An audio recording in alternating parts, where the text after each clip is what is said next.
Yo, welcome back to Yego TV. Reka mbanze mfata akanya ngushimire cyane wabashe kuba wakora subscribe hano kuri Yego TV. Ni nziza kumbwira ngo nawe utarakora subscribe manuka ngo ku magambo atukura ubashe kuba wakora subscribe kugira ngo ujye ukomeza ukurikirane byinshi, amakuru, ibiganiro ndetse n'ibindi byinshi Yego igenda igutegurira umunsi ku munsi. Aka ni kakanyeri tukugezaho amwe mu makuru arimo agenda cicikana impande hose, igihugu hose. Amakuru ari gucicikana n'ayandi nuko Nkusi wujuje isabukuru kuri uyu munsi y'imyaka 30 yatunguranye ku nshuro ya mbere agatangaza umukunzi we.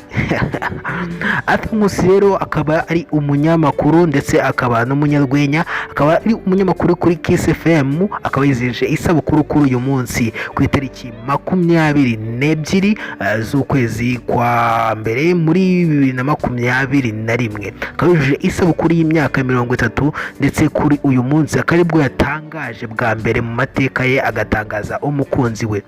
Iyi ni inkumi bari mu munyenga w'urukundo yitwa Miss Fiona Muto, akaba yaritabiriye Miss Rwanda muri 2015 ndetse akitabira na Miss Africa muri 2017.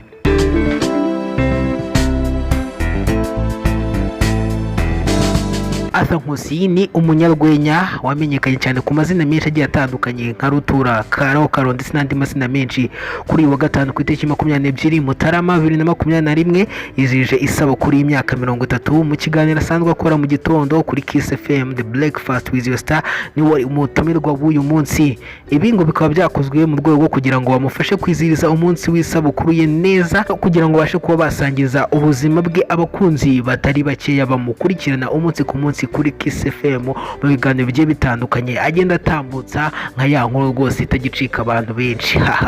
Iziriya nkuru zica kuri Kiss FM ya Arthur ndetse na Sandrine Isheja, izi ni inkuru zikundwa cyane. Rero kuri iyi sabukuru y'amavuko y'imyaka 30 Sandrine Isheja yamubajije ibibazo byinshi bigiye bitandukanye muri iki kiganiro ndetse agira naho amubaza ibijyanye n'ubuzima bwe bwite mu rukundo.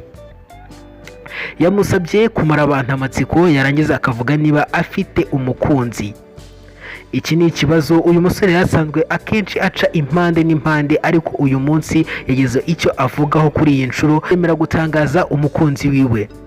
Ubwo yagize ati, ngiye kubivuga kuko nzi ko nta wundi ushobora kuza mu buzima. Ngiye kubivuga kuko nzi ko nta wundi ushobora kuza mu buzima. Yitwa Fiona, ahari hose ari kunyumva amenye ko mukunda bya hatari.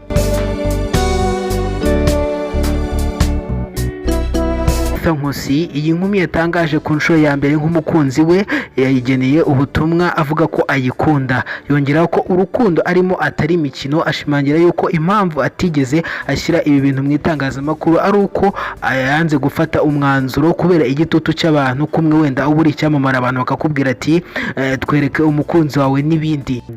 Nyuma yo kuvuga aya magambo, bagenzi biwe harimo Uncle Austin, Antoinette Niyongira, Sandrine Isheja uyoboye iki kiganiro bahise bamuririmbira bamwifuriza isabukuru nziza y'amavuko bagira ati happy birthday to you, happy birthday to you, happy birthday to you.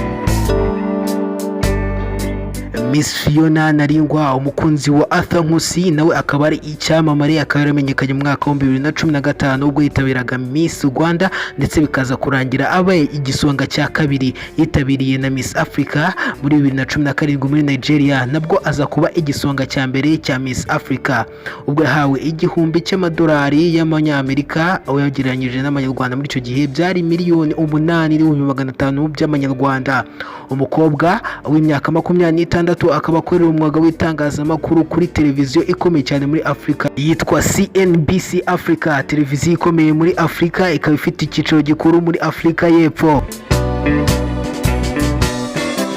Nkusi yavuze yuko urukundo arimo ni inkumi atari ugukina, wasanga ubukwe ari vuba. Reka mbabwire rero mukomeze mwitegure tuzabutaha koko. Uyu mukobwa kandi akaba ari umunyamakuru rwose kuri televiziyo ikomeye muri Afrika, akaba ari umukobwa nanone witabiriye Miss Rwanda mu mwaka wa 2015 ndetse akaza no kuba yaba igisonga cya kabiri cya Miss Rwanda muri 2015. Uyu mukobwa rero nanone akaba rwose ari umukobwa umukobwa mwiza cyane rwose, umwitegereje rwose muramubona, bishatse kuvuga yuko rwose Arthur Nkusi yahisemo neza, yahisemo umutoto muzima, yahisemo umwana mwiza.